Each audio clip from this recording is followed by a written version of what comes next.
ಸ್ನೇಹಿತರೆ, ಕೇವಲ 5 ನಿಮಿಷಗಳಲ್ಲಿ ನಿಮಗೆ ಸರ್ಕಾರದಿಂದ ಮಂಜೂರಾಗಿರುವ ಭೂಮಿಯ ಸಂಪೂರ್ಣ ಮಾಹಿತಿಯನ್ನು ತಿಳಿದುಕೊಳ್ಳಬಹುದು. ನಿಮ್ಮ ಹಳ್ಳಿಯಲ್ಲಿ ಜಮೀನಿನ ಮೇಲೆ ನಡೆದಿರುವ ಮಾರಾಟ, ಗುತ್ತಿಗೆ, ಅಡಮಾನ, ಭೌತಿಕತೆ ವಿನಿಮಯ ಹಾಗೂ ಎಲ್ಲ ರೀತಿಯ ಹಕ್ಕು ವರ್ಗಾವಣೆ ಮತ್ತು ಹಕ್ಕು ಬಿಡುಗಡೆ ವಿವರಗಳನ್ನು ಈಗ ನೀವು ಸುಲಭವಾಗಿ ನೋಡಬಹುದು.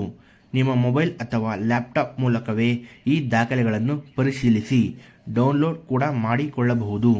ಹಾಗಾದರೆ ಹೇಗೆ ನೋಡಬೇಕು? ಬನ್ನಿ ಈಗಲೇ ತಿಳಿಯೋಣ. ಈ ವಿಡಿಯೋವನ್ನು ಸ್ಕಿಪ್ ಮಾಡದೆ ಪೂರ್ತಿ ನೋಡಿ, ಆಗ ಮಾತ್ರ ನಿಮಗೆ ಸಂಪೂರ್ಣ ಮಾಹಿತಿ ಸ್ಪಷ್ಟವಾಗಿ ಅರ್ಥವಾಗುತ್ತದೆ. ಇನ್ನೂ ಯಾರಾದರೂ ನಮ್ಮ ಯುವರ್ ಇನ್ಫೋ ಕನ್ನಡ ಯೂಟ್ಯೂಬ್ ಚಾನಲ್ಗೆ ಸಬ್ಸ್ಕ್ರೈಬ್ ಆಗಿಲ್ಲ ಅಂದರೆ ಸಬ್ಸ್ಕ್ರೈಬ್ ಮಾಡ್ಕೊಳ್ಳಿ, ಹಾಗೆ ಬೆಲ್ ಐಕಾನ್ ಕ್ಲಿಕ್ ಮಾಡ್ಕೊಳ್ಳಿ. ಕಾವೇರಿ 2.0 ಅಂತ ಸೆಲೆಕ್ಟ್ ಮಾಡ್ಕೊಳ್ಳಿ.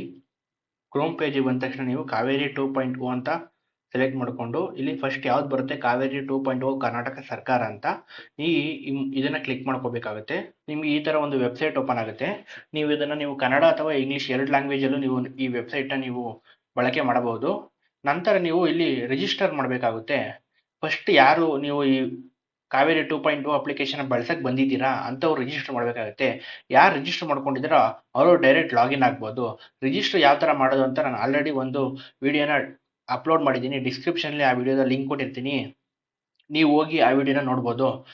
ಹಾಗೂ ಜೊತೆಗೆ ನಾನು ಯಾವ ತರ ರಿಜಿಸ್ಟರ್ ಆಗಬೇಕು ಅಂತ ಹೇಳ್ಕೊಡ್ತೀನಿ. ಬನ್ನಿ, ರಿಜಿಸ್ಟರ್ ಅಂತ ಕ್ಲಿಕ್ ಮಾಡ್ಕೊಳ್ಳಿ. ಇಲ್ಲಿ ನಿಮ್ಮ ಫುಲ್ ನೇಮ್ ಎಂಟರ್ ಮಾಡಿ, ಇಲ್ಲಿ ಮಿಡಲ್ ನೇಮ್ ಎಂಟರ್ ಮಾಡಿ, ಇಲ್ಲಿ ನಿಮ್ಮ ಲಾಸ್ಟ್ ನೇಮ್ನ ಎಂಟರ್ ಮಾಡಬೇಕಾಗುತ್ತೆ. ಇಲ್ಲಿ ನಿಮ್ಮ ಜೆಂಡರ್ನ ಎಂಟರ್ ಮಾಡಬೇಕಾಗುತ್ತೆ. ಇಲ್ಲಿ ನಿಮ್ಮ ಮೊಬೈಲ್ ನಂಬರ್ನ ಎಂಟರ್ ಮಾಡಿ. ನಿಮ್ಮ ಮೊಬೈಲ್ ನಂಬರ್ ಒಂದು ಸೆಂಡ್ OTP ಅಂತ ಇರುತ್ತೆ, ಅದನ್ನು ಕ್ಲಿಕ್ ಮಾಡಿ. OTP ಬರುತ್ತೆ, OTP ಎಂಟರ್ ಮಾಡಿ. As it is same email ID ಕೂಡ ಇರುತ್ತೆ. ಇಮೇಲ್ IDಗೆ ಒಂದು ಸೆಂಡ್ OTP ಅಂತ ಕ್ಲಿಕ್ ಮಾಡಿ, OTP ಎಂಟರ್ ಮಾಡಿ.